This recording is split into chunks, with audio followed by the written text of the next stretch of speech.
కొమురంభీం ఆసిఫాబాద్ జిల్లా సిర్పూర్ నియోజకవర్గం కాగజ్నగర్ మండలంలోని మారుమూల దట్టమైన అటవీ ప్రాంతం. ఆదివాసులు నివసించే సౌకర్యాలు లేక, విద్యకు దూరమై హక్కులను కోల్పోతున్న ఆదివాసులకు అండగా, అవగాహన చెయ్యాలనే సంకల్పంతో, తన స్వాభిమాన్యంతో విద్య లేని భవిష్యత్తు శూన్యం అని నిరక్షరాస్యులైన ఆదివాసీ తెలంగాణ ముద్దుబిడ్డలకు కొమురంభీం ఆసిఫాబాద్ జిల్లాలో 15 మండలాలలో అందరూ చదవాలి, అందరూ ఎదగాలి, నిరక్షరాస్యులైన ప్రజలకు అవగాహన సదస్సులు కార్యక్రమం నిర్వహిస్తున్నామని, ఈరోజు మణిక్పటార్ గ్రామంలో నిర్వహించామని, అదేవిధంగా బెజ్జూర్ మండలంలోని తవాయి గ్రామంలో నిర్వహిస్తామని ఒక ప్రకటన తెలిపారు. ఈ కార్యక్రమంలో ప్రధానోపాధ్యాయులు లావణ్య, గ్రామ పటేల్ ఊకె చిన్ను పటేల్, యూత్ లీడర్ హరీష్, విద్యార్థులు పాల్గొన్నారు. నా గురించి మేడం తెలుసు. కలితే నేను వచ్చి డైరెక్ట్ ఐటీడీఎఫ్ దగ్గరికి పోయి దండం పెట్టి మాకు గీ సిటీ అని మేడం అని అక్కడి నుంచి మనం దీన్ని పట్టాలు తప్పియాలి. కానీ ఇప్పుడు మీరు మీ తాత ఇక్కడే ఉన్నాడు, మీ తండ్రి ఇక్కడే ఉన్నాడు, మీరు ఇక్కడే ఉన్నారు. ఇప్పుడు మీరు కటింగ్ ఎక్కడ కొట్టించుకుంటాను, కటింగ్ ఎక్కడ కొట్టించుకుంటాను, కటింగ్ కొట్టడానికి కాగజాలు పోవాలి, కటింగ్ కొట్టించుకోవడానికి కాగజాలు పోవాలి.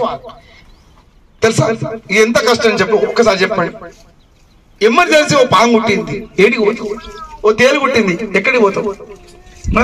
ఆడవాళ్ళు ప్రెగ్నెన్సీ ఉంటారు, పెళ్ళైతే పుట్టతో ఉంటారు, కడుపు అవుతుంది, ఎన్నో ప్రాబ్లమ్స్ ఉంటాయి. అది చెప్పుకునేది కాదు, వాళ్ళు ఎవరికి చెప్తారు? పోనీ ఎట్లా పట్టుకపోతావు? కచ్చలతో ఎన్ని కిలోమీటర్లు పోతావు? ఏమైనా కావచ్చు, బతకపోవచ్చు. అప్పుడు మనం బాధపడాలి, ఆమె బాధపడాలి, లోపల ఉన్న బిడ్డ కష్టమవుతుంది. వాళ్ళని కన్నా అమ్మ బాధపడాలి, వాళ్ళని అమ్మ నాన్న బాధపడాలి, మన ఊరంతా బాధపడతారు. కాబట్టి దయచేసి ఇక నుంచి అయినా పిల్లల్ని ఒక్కళ్ళు కూడా ఎట్టి పరిస్థితుల్లో బంద్ చేయకుండా మీరు 5వ తరగతి కాగానే తీసుకుపోవాలి, హాస్టల్లో వేయాలి. అన్ని సకల సౌకర్యం కల్పించి ఈ ఊరికి రానియద్దు. ఎప్పుడు రావాలి? చుట్టం వచ్చినట్టే, పెళ్లికి వచ్చినట్టే, సెలవులు ఉన్నప్పుడు మాత్రం వస్తే మంచిగా తిని పెట్టాలి. కాగజనగర్ ఆదివారం పోతాం కదా, ఒక్కరోజు కోడిని తేవాలి. ఇంకా ఇక్కడ మనం అదొకటి దొరుకుతాయి కదా, ఏ దొరికితే తెరిపియాలి. కానీ మొత్తం మీద చదువుకుంటే అవకాశాలు ఉన్నాయి.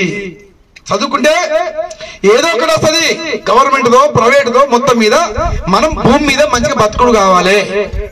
ఇప్పుడు కూడా బతుకుతాను, కానీ ఏడ బతుకుతాను? మాణిక్పటార్లో బతుకుతారు. మాణిక్పటార్ అనే ఊరు అది ఎక్కడ ఉంటుందో కాగజ్నగర్లకు చాలా మందికి తెలియదు. మనం అవునా కదా, కాగజ్నగర్ మండలమే కదా. కాబట్టి ఇక్కడ నుంచి పిల్లలు మొత్తం మీద ఈ చదువుకుంటే అటెండర్ కాడ నుంచి ఐఏఎస్ కానీ టీచర్లు ఇప్పుడు నర్సుకి ఊరు కాదు కదా, నర్సు లక్ష్మి అక్కని చెప్తుంది కదా.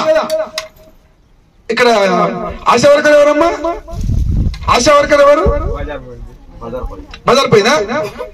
ఆశా వర్కర్ అక్కడి నుంచి ఆమె రావాలి కదా మందులు పట్టుకొని. టీచర్ అక్కడి నుంచి వస్తుంది కదా. ఇప్పుడు మీటింగ్ నేను అక్కడి నుంచి వచ్చిన కదా, మొన్న వచ్చిన సారు ఆడికి వచ్చింది కదా, అడిషనల్ కలెక్టర్ సార్ బీహార్ నుంచి వచ్చాడు కదా. మరి మన ఊరోళ్ళు ఎవరున్నారు? రారు. రావాలని ఇష్టం ఉండదు.